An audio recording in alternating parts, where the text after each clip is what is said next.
Good evening, guys. Midwinter, not much to do. We're still working on the McWilliams murder case. I've decided to do one more session, and I'm going to ask the spirits, as we talked about in the last video, what is it they want from me? Do they want me to go find physical evidence, as was suggested on the bridge that night, where they kept saying find bullet? I can go and metal detect that river where those bodies were. I found a whole bunch more clips, guys. I did some more research, and I have verified, and we will cover it. They did not find the gun. They never did find the gun that was used. Now, so what I want to talk about in this video is the problems that I still have with this case after everything we've looked at. Then we're going to do a spirit box session with the spirits. I've got some really cool questions, and I actually found some more things that happened. Little clips. The apartment that was sealed off, that Jack and Carol rented. So they lived in the same apartment. So I think at this point we have established from what the spirits are telling us and from the goings-on of this gang that they were more than brother and sister-in-law. Okay, so I think they had a relationship. They lived together. And the apartment that they stayed in actually was broken into after their murders. So these guys, there's some speculation that these guys were taken from this apartment.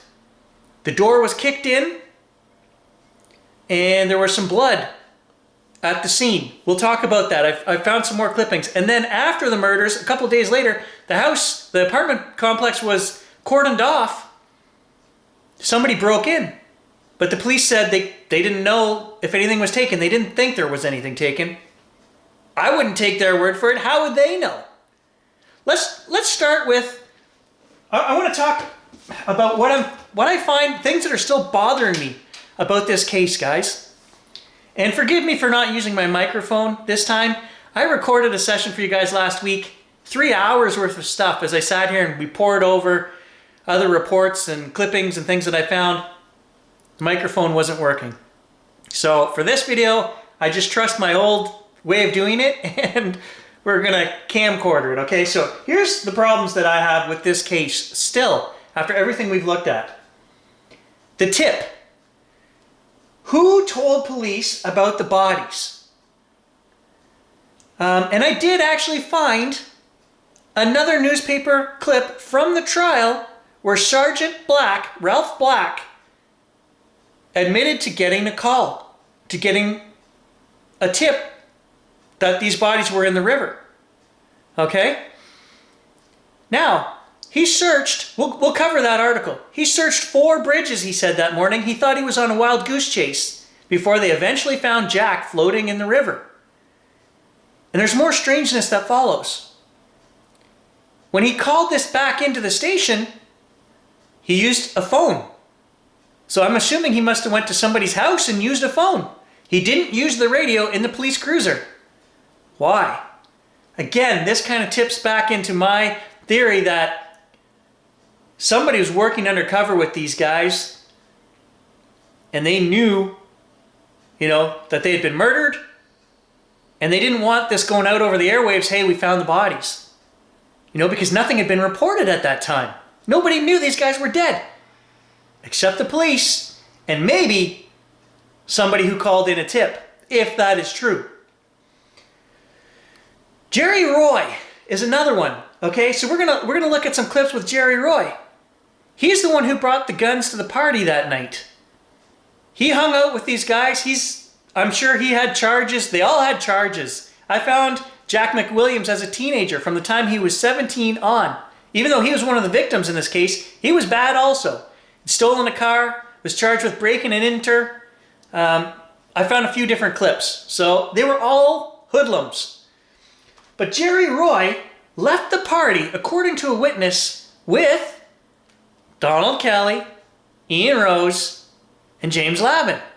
And I've said to you guys, why? If this guy left the party and the other 3 were accused and tried of going and taking 2 other people out to a bridge and murdering them, why was Jerry not tried? maybe we've solved our own riddle here. Was Jerry the informant? Jerry went out to the bridge with those guys. He was there when they got shot. Somebody had to have talked. Somebody who was there had to have called the police. If my other theory that the police were listening in that night is not true, was Jerry the informant? He was never tried. So I'm getting a shiver down the back of my neck. I think we're on to something there. Did he make a deal for impunity? You know, did he have charges against him that were dropped and he's like, oh my God, you know, this just happened. Did he call it in? I don't know. Next thing that bothers me about this case is why were there bullets left in the apartment if the killers had indeed pulled the walls apart to remove them, right? The police said there were, in some clippings I found, it said there was bullets on the floor. There was the bullet in the shoebox. 7 .32 caliber bullets were pulled out of insulation and out of the wall. But the witnesses that put Donald Kelly away for life said that him and the guys went back to the apartment, pulled the walls apart, and removed the bullets. If that was the case, there wouldn't be any bullets left for the police to find. So that bothers me as well. How did they send him away on this charge? Basically, the girls said, this is what happened. You know, and 6 years earlier, at the original deposition for this trial, they didn't say that. They didn't say that he had blood on his shirt. They changed their stories. But the bullets bothers me. So testimony stated that the 4 men were only gone 1.5 hours. We'll go over that clip. There was a guy at the party who says, hey, those 4 guys left together. This was the time they left. They went to get beer. At the original deposition, he said they actually came back with a case of beer 1.5 hours later. This is super important, and I can't find anything on this, why the lawyers never talked about this. Guys, we talked about how far it is, okay? Now, the newspapers themselves, they report 18 different things. They've reported 6 miles out of town, 8 miles out of town, 14 miles out of town. Guys, it's closer to 14 miles out of town. So I don't know where they're measuring from in town, but there are multiple reports. There's also multiple reports I want to talk about where they keep talking about how many times Jack was shot in the head, how many times Carol was shot in the head. Depending on which newspaper clipping you read, one of them will say she was shot twice, the other one will say he was shot twice. Then I read the autopsy report, and it says that she was shot once behind the left ear, bullet was pulled out of the right side of her head. Jack was shot twice. Once in the mouth, which didn't kill him and wouldn't kill him, they said. And then once behind the left ear. So I think that's the bottom line. But again, there's all these bad reporting, like terrible reporting going on. My point is about this time frame, 1.5 hours. I can tell you guys right now that it takes at least half an hour just to drive out to that bridge. These roads were not what they are today. These guys had a rented car. I can't find out what kind of car. I'm trying to find out because in the spirits in the background of the last video, I also heard the word Cadillac. Did somebody rent a Cadillac? I don't know what the car was. It doesn't say. Takes at least an hour. So half an hour there, half an hour back. Now don't forget, they didn't leave the party with Jack and Carol. So they had to go over to Jack and Carol's apartment, kick the door down. They said the door was broken down. Wrestle these 2 guys out of their apartment, get them in the car, get them out there, kill them, go dispose of a gun, and if this witness is telling the truth, come back with a case of beer.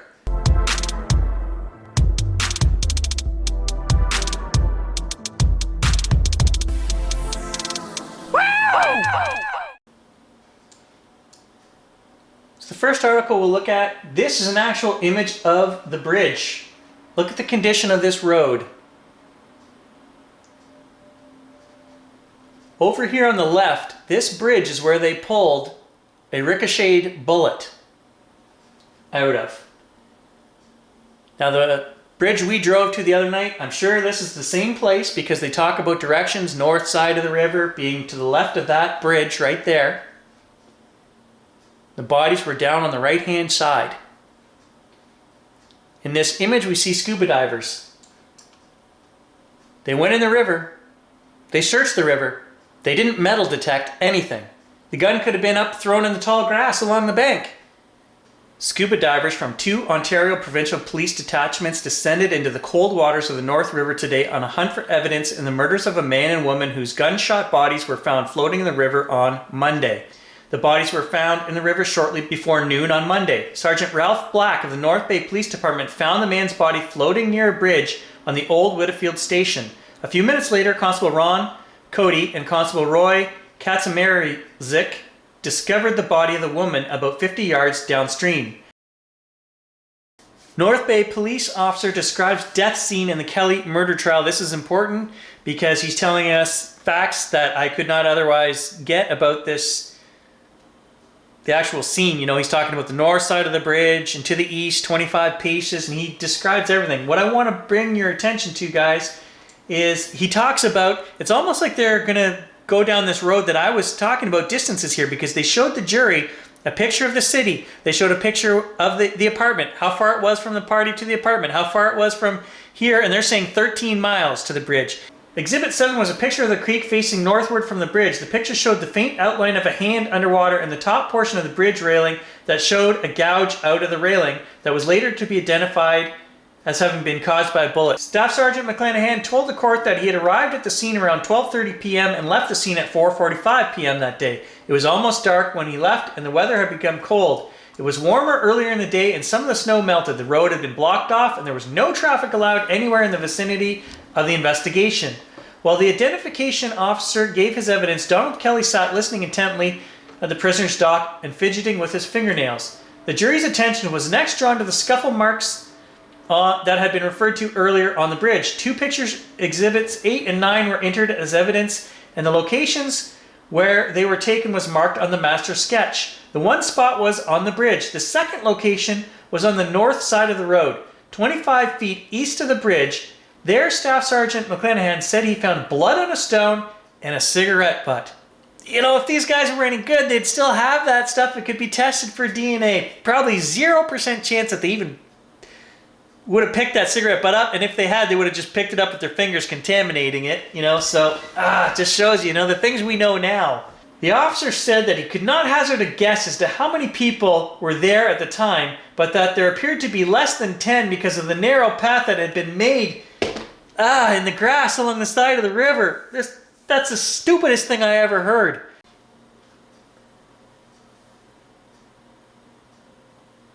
Anonymous tip led to discovery of bodies, policemen testify. So this is from the trial, 1976. And I missed this earlier. I just didn't see this. So he did testify that they had received a call. So here we go. Let's just take a look at this. Sergeant Black said he recognized both Carol and Jack McWilliams as soon as they were pulled from the water of North River, November 17, 1969. He said he knew both of them because they had been arrested previously on criminal charges. He described Jack as a bit of a loner and said he understood Carol to be a prostitute. He said both were part of a regular crowd which frequented the Continental Hotel Tavern. On the morning of November 17th, Sergeant Black said he and 3 other policemen searched 4 bridges over the North River in the old Whitfield Station Road area. He said he thought he was on a wild goose chase when they discovered the body of Jack McWilliams at the 4th bridge. He said Jack's body was in about 2 feet of cold water and the body was stationary in the riverbed. Sergeant Black was also involved in a search of Mabel Brownlee's home at 1159 Castle Street. That's where the party occurred. He said when the wall paneling was removed in one corner of the living room, there were large holes in the plaster.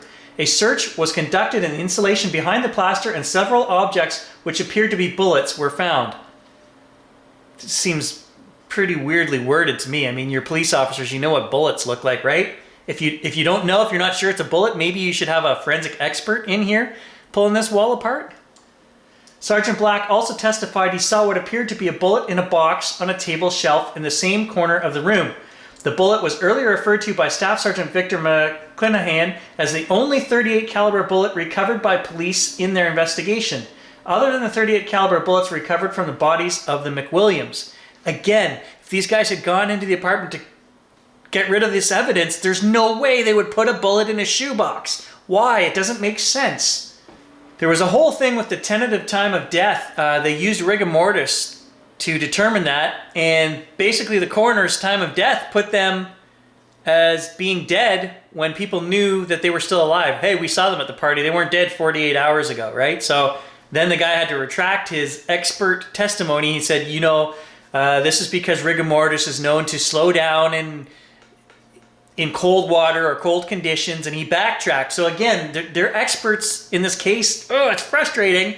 They were not freaking experts. None of them were. I don't understand how Kelly went away. I'm not saying Kelly didn't even do this. He might have. Let's take a look at the testimony about the 4 guys leaving and the time and what happened, because that bothers me too. If you're going to listen to these guys as witnesses and take anything that they're saying, for good or bad for the case, then this guy's testimony basically, based on times alone, basically proves that these 4 guys couldn't have went and rounded them up, taken them out that distance, grabbed a case of beer, and come back. Like, it just doesn't make sense. Let's take a look at the actual clipping for that. Hold on. At the end of this article, I forgot there's something else cool that we need to ask the spirits about. Earlier Tuesday, cross-examination of Staff Sergeant Victor McClanahan was concluded. He said he had known both McWilliams prior to their death, having photographed each of them in connection with criminal charges. He said he had taken 2 keys from the pocket of Jack McWilliams' coat and 1 from the pocket of Carol McWilliams' coat, but that none of them fitted their apartment door lock. I have never been able to find anything these keys fit in. There's something else I want to ask the spirits about. What were those keys for? This article here is the testimony from Al Brown, who was at the party the night of the murders. Brown said he arrived about 2:30 a.m. November 16th and that Lavin Rose and Kelly were there, as well as Mrs. Fragomini, Jerry Roy, Carol McWilliams, and others. He said he believed Jack McWilliams was also there and left shortly after. He said he had 6 LSD pills which he split in half and offered them around the group. 5 or 6 people took a half of each pill, including himself. Rose took a half tab, he said, but there was no evidence Lavin took any LSD. Brown said the pill heightened his awareness and concentration, but limited his ability to understand or comprehend activities around him. So right then and there, should we even be listening to anything this guy had to say? But if any of it is true, it almost points to the fact that these guys didn't have time to do what the police said they did. At some point during the early morning hours, Brown said 2 people who he was unable to identify came into the living room with 2 guns. One a nickel-plated .38 caliber handgun and the other a black .38 caliber revolver, which looked as if it had been sawed off. He said the nickel-plated gun wouldn't work. Guys, we had a spirit response that said bad black barrel. Were they referring to the fact that that was the gun, the black gun was the one used to murder Jack and Carol? Because the silver-plated one apparently didn't work for some reason. Now there's something else that's going to come up here at the end of this that you guys should question if you catch it. See if you guys catch this. He said the nickel-plated gun wouldn't work and that Lavin fired the black revolver at a vase or glass ornamental sitting on a bookshelf in a corner of the room. Lavin fired 6 times, he said, from a distance of about 15 feet and missed each time. After that, Kelly put 1 more bullet in the gun and fired at the ornament from point-blank range, shattering it. No one, he said, was upset or bothered by the presence of the guns or shots. Brown said he believed by that time Carol and Jack McWilliams had both left the party and that about 7:30 a.m. there was no more beer at the party and Kelly, Lavin, Rose, and Jerry Roy left apparently to get more. So there's a witness saying that all 4 of those guys left together, including Jerry Roy. He said 3 of them returned about 9 a.m., Kelly entering first with Lavin and Rose following. Jerry Roy did not return. Is that because Jerry was so freaked out about what happened that he ran off and went and called the police? Somebody had to call the police if these guys did it. Brown said he was confused about the time things happened and had vague recollections about some of the events, but had very clear memories of other events. He conceded it is difficult to tell the difference between a .32 caliber gun and a .38 caliber gun. Now remember, all of the bullets found in the apartment were .32s, in the wall, and in the insulation, and on the floor. Police found a bullet on the floor, right? So the only one that doesn't really make sense is that .38 in the shoebox on the shelf. It wasn't even found as if it had been shot at that vase, so it's almost like it was planted. This is the important part here. He stood firm on his statement that Carol McWilliams left about 5 a.m. and that Kelly, Lavin, Rose, and Roy left about 7:30 and arrived back around 9. So an hour and a half time total. Brown also said when they returned, Lavin and Kelly were playing the guitar, singing, and generally in the same mental state as they were before they had left. So here's a witness saying that these guys, if they had just gone off and murdered 2 people, came back to the party and continued partying and having a good time. None of this makes sense to me, guys. Okay, this is super important, guys. This is, if we're going to believe anything that this Al Brown has to say, this is really important. As well, he agreed a comment had been made after Kelly fired at the ornament that there was no more ammunition. So A, we don't even know if that gun that they were shooting was a 38 or a 32. Seems that if you're going to go by the bullets that were removed from the apartment, that it was a 32. However, either way, there's no more ammunition. After that last shot is fired, point blank at the vase, they're out of ammunition, if we believe this testimony. He said he was not accurate about times people arrived or left the party because 7 years had passed since the party and he had no watch and he was on acid. Brown originally said the 3 returned without any beer, but was read a statement by Mr. Boland in which he said they had a case of beer which Kelly got and I had one. So now remember, they're using original statements that these guys had said 6 years earlier at the time of the party, and at that time he said those guys came back with a case of beer. So that being the case, we've got to now leave the party, go to Jack and Carol's, wrestle them into the car, drive 30 minutes each way out to the murder scene, kill them, get back in the car, drive back to town, then go pick up a case of beer from this other apartment and make it back to the party. He agreed he had made the statement and that it was correct. On re-examination by Mr. Greenwood, he said Kelly went out a second time and brought back beer. So, I don't know, guys. They say one thing, then they say another, then they say another. So this guy has changed his mind 3 times on the case of beer, and that's super important. Why? Like we just said, why it's super important, because all that adds time onto what these guys had to do while they were gone, if they did in fact murder Jack and Carol. All right, guys, it is time to do the Spirit Box portion of this video. I had to, again, cut a bunch of stuff out of the original video because it was getting too long. I cannot find anything on memorial services, obituaries, or where Carol and Jack are buried. So that's going to require some further digging. But for today, I've got a ton of questions. And what I'm looking for today is, I know the spirits have blown our minds many times. These answers just, it makes sense. They're saying the names of the victims, of the people involved, of investigators, all kinds of things, okay? But what I'm really looking for today is I want something that goes above and beyond. So spirits, if you are listening, clearly speak one at a time and really, really, truly give us information. This is, you know, we're getting down to the wire here. I don't know what else I can do for these guys. This is it. Spirit session, let's go. Okay, so first question. Are you trying to get me to find physical evidence at the murder site?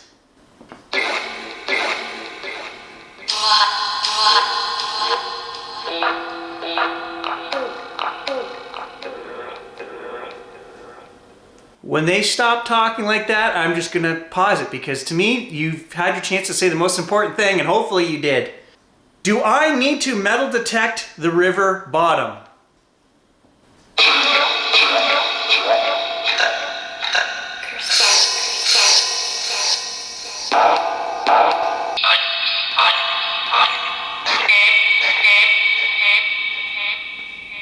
Where is the .38 caliber gun that shot you?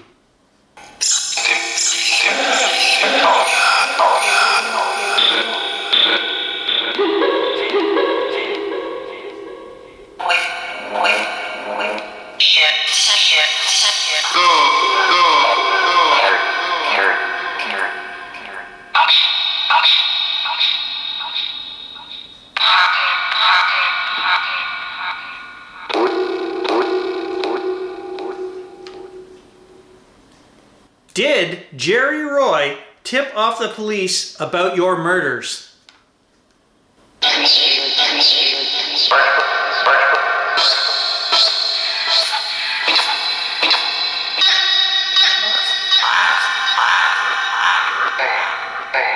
Was Sergeant Black covering up or tampering with evidence, planting evidence, or lying about the tip?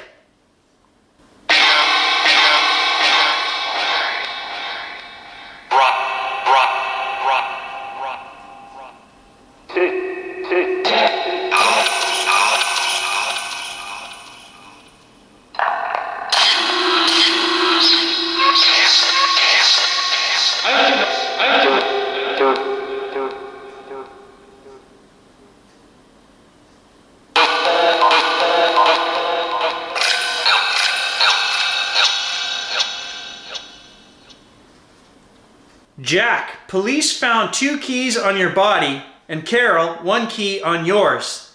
What were the keys for?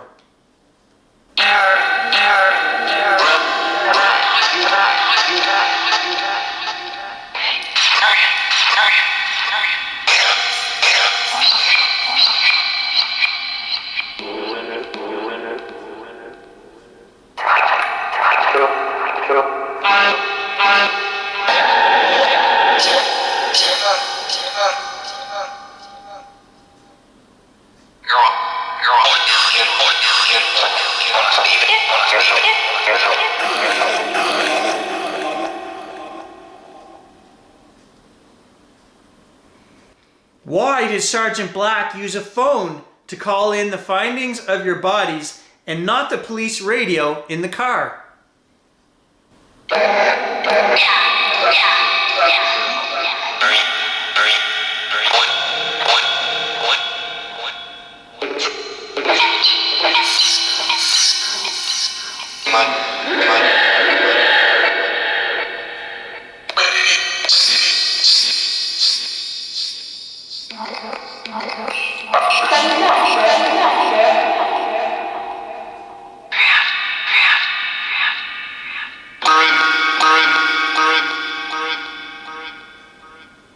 Did Sergeant Ralph Black have a personal vendetta against Donald Kelly?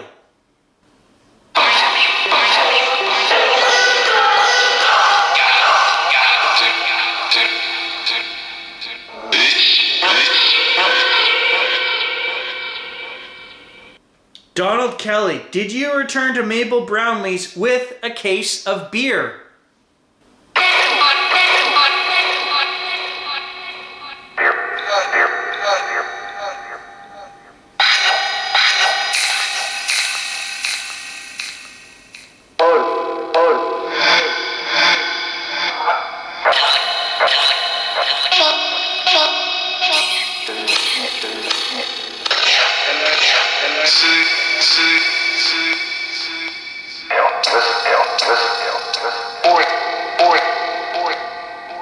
Who broke into your apartment after your murder? Please say a name.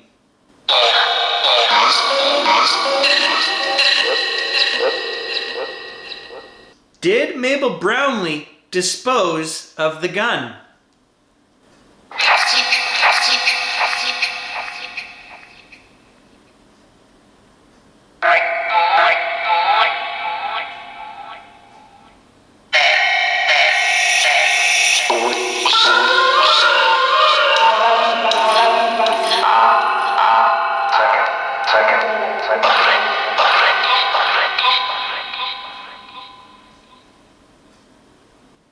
Is there some way that I can clear up misconceptions and problems that were in this case? Why do you keep coming through to me? What am I supposed to do?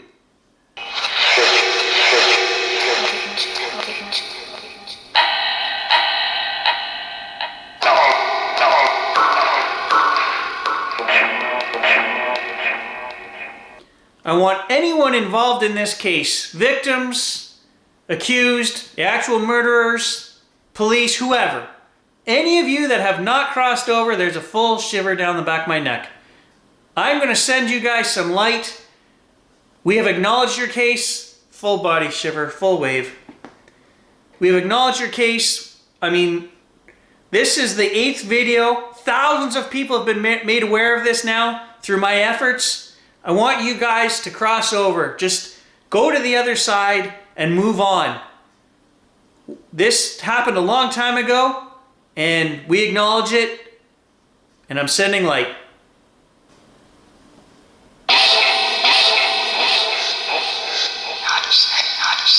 I almost forgot. I found another article that said $6,000 in coins, quarters, were stolen. So it confirmed. That is now 3 articles that I found. I know I've said before, guys, there's a lot of misreporting, but 3 of the articles I found, one said $6,000, one said 6,000 coins, and now I have 3 articles that talk about $6,000 in coins. So I'm pretty sure it was quarters, silver quarters. Where are these quarters buried? I want a very specific answer from you guys. You told me they're buried under the hill. Where can I find them?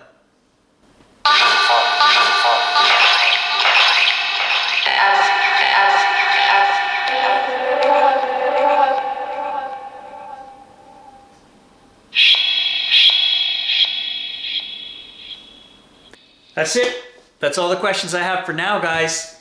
Like I say, where I want to go from here is I want to find where Jack and Carol are buried. I want to find some memorial services. I want to find obituaries. I want to find information on that showing that they were at least acknowledged and there was some kind of service for them, hopefully.